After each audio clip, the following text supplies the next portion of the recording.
Bismillahirrahmanirrahim. Assalamualaikum warahmatullahi wabarakatuh. Sahabat-sahabat yang dikasihi sekalian, pertamanya syukur kehadirat Allah. Masih panjang lagi umur kita dan mudah-mudahan dapat kita menyambung istiqamah dengan majlis ilmu, terutamanya sirah Nabi kita sallallahu alaihi wasallam. Jadi sedar tak sedar kita dah masuk siri yang ke-18. Siri yang ke-18.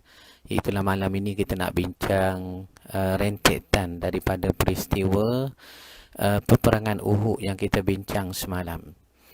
Rakan-rakan sekalian, terima kasih ramai malam ni bersama dengan kita. Saya nak tengok siapa ya. Terima kasih Zul, Nur Hafizah, begitu juga Abang Meswandi, Abang Rahim Mutoliga, Cikgu Din, Yahya Wahid, begitu juga Ustazah Nur Hazlina Mak Jali. Terima kasih Ustazah. Farah Majid, Wan Molek, Sally Rahmah, Dr. Safia, Norin, pengakap kita ni, alhamdulillah. Begitu juga Kak Sep daripada USJ ya.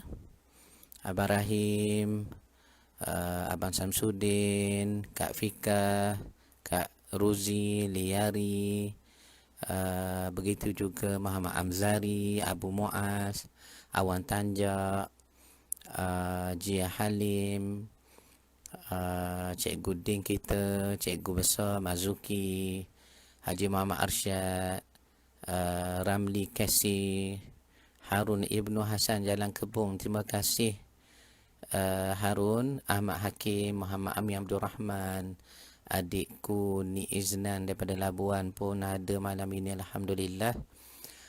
Begitu juga Cempaka Putih, Haji Muhammad Azin, terima kasih. Suhaimi, Munir, Awin, Ibnu Husin, Abang Izam dan rakan-rakan sekalian, alhamdulillah. Boleh dengar jelas suara saya ya, alhamdulillah rabbil alamin. Malam ini kita nak menyambung secara ringkas tentang peperangan Uhud yang telah kita selesai bincang semalam. Kita dah sebut bagaimana dalam peperangan Uhud yang berlaku pada tahun ketiga Hijrah, yakni umur Nabi 56 tahun. Kalau Badar tahun 2 Hijrah ya, umur Nabi 55. Tetapi kalau Uhud ia berlaku pada tahun 3 Hijrah, yakni umur Nabi 56 tahun, setahun selepas Badar. Dan kita dah cerita dah bagaimana rentetan peristiwa Badar sehinggalah tamat perbahasan Badar sekadar yang kita mampu bincang semalam. Iaitulah Nabi solat zuhur, dibersihkan luka Nabi oleh Ali dan juga anak Nabi Fatimah. Kemudian Nabi solat zuhur sambil duduk ya. Dan sahabat-sahabat ikut duduk. Baik, ayanda saya, cikgu dan juga saudari Azlinda, bila sebut tentangnya peperangan Uhud, ada orang tanyalah, dia kata, "Tok, peperangan Uhud ni kita nak kata guana ya, kita menang ke kita kalah? Kita menang ke ataupun kita kalah? Sebab Nabi pun cedera, sahabat pun terbunuh lebih kurang 70 orang. Orang-orang kafir sekitar 30 orang lah. Orang kafir sekitar 30 orang. Kita lebih kurang 70 orang. Daripada Ansar yang paling ramai, daripada sahabat Ansar. Adapun sahabat Muhajirin tidak seramai Ansar. Lebih kurang kita kira daripada 70 orang tu, tak sampai 10 orang golongan Muhajirin meninggal, tapi Ansar ramai menjadi syahid, dipilih Allah menjadi syuhada dalam peperangan Uhud yang kita bincang semalam. Cumanya nak kata kita menang ke kalah, sebab ni ada orang tanya juga, Cikgu Din, bila sebut peperangan Uhud ni kita kadang-kadang terdengar ceramah katanya kalah. Kita terdengar kuliah sirah penceramah kata tak menang kalah, tu sama dah Cikgu Din.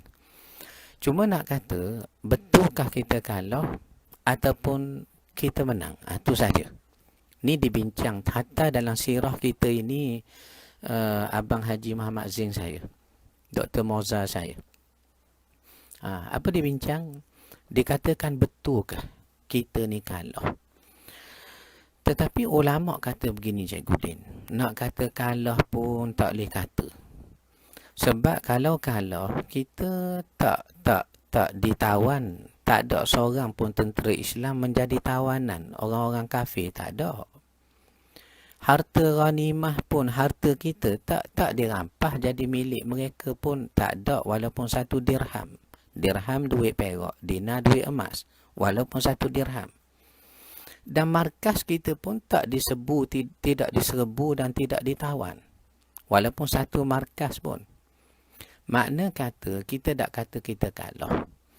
Tetapi memadai dengan apa yang disebut dalam ayat Al-Quran, Cikgu Din, ya. Prof Azmi, ya. Ayat Al-Quran ada sebut begini.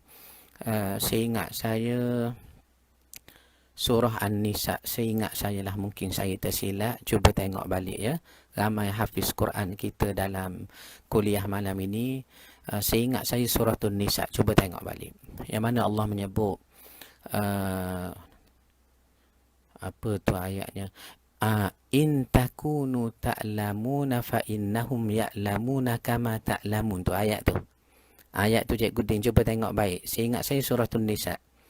In takunu ta'lamuna fa innahum ya'lamuna kama ta'lamun. Bukan ta'lamun, bukan dengan ain, dengan hamzah. In takunu ta' dengan hamzah, lamuna fa innahum dengan hamzah juga, lamuna kama ta' hamzah juga, lamuna. Wa yarjuna minallahi ma la yarjun. Sekiranya kamu luka, sakit, mereka pun sakit juga. Mereka pun luka juga dalam peperangan itu. Seperti kamu luka dan cedera juga.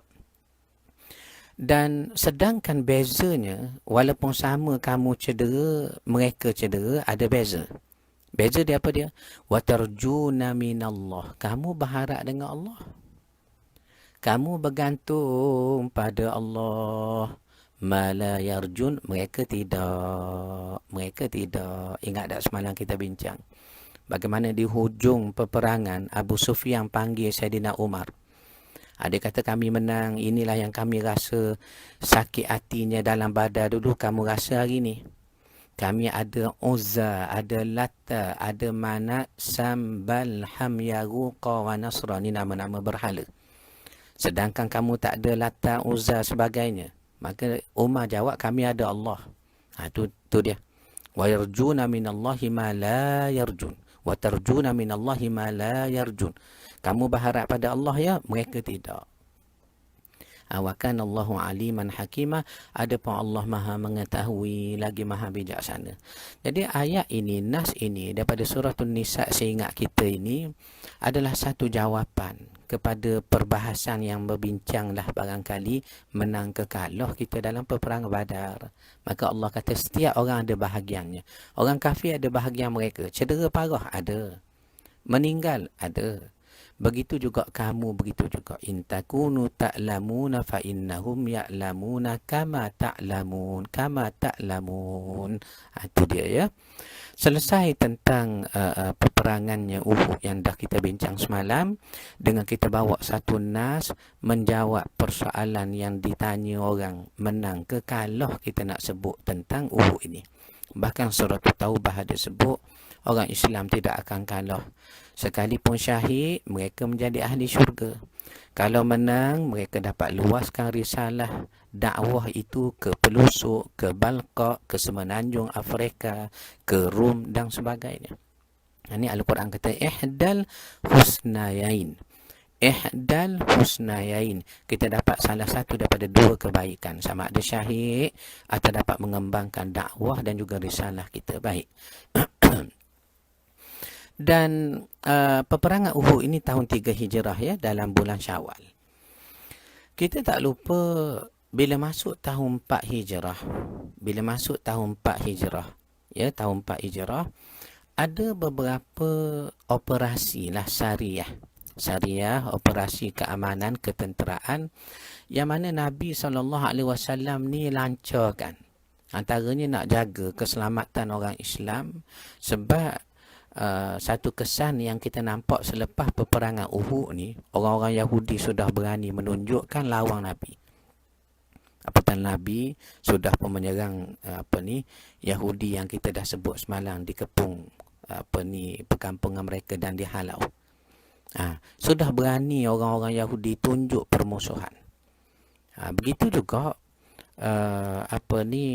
beberapa kabilah lain. Antaranya sekutu kabilah Bani Ghatfan. Sekutu kabilah Bani Ghatfan seperti kabilah Abu Ghassan, seperti kabilahnya Qarah, sepertinya Bani Farazah, Bani Qarah, Bani Adal, dan juga ini semua sekutu dalam kabilah Bani Ghatfan. Mereka melancarkan serangan berpakat nak serang orang Islam di Madinah. Itu yang tertutuhnya peperangan Khandaq. Peperangan Khandaq, peperangan pari itulah Khandaq. Nama lain bagi peperangan Khandaq, Cikgu Din, iaitulah peperangan Ahzab. Kita panggil Ahzab, yakni tentera-tentera bersekutu, jamak, plural, perkataannya Ahzab daripada Hizb, daripada Hizbun tu, satu golongan, satu parti, Hizb. Tiba-tiba Ahzab ramai yang masuk bersekutu nak memerangi orang Islam. Itu peperangan Khandaq, atau nama lain bagi peperangan Khandaq, gali parit itu, ialah peperangan Ahzab. Ini berlaku pada tahun 5 Hijrah. Berlaku Cikgu Din pada tahun 5 Hijrah. Makna umur Nabi dah 58 tahun.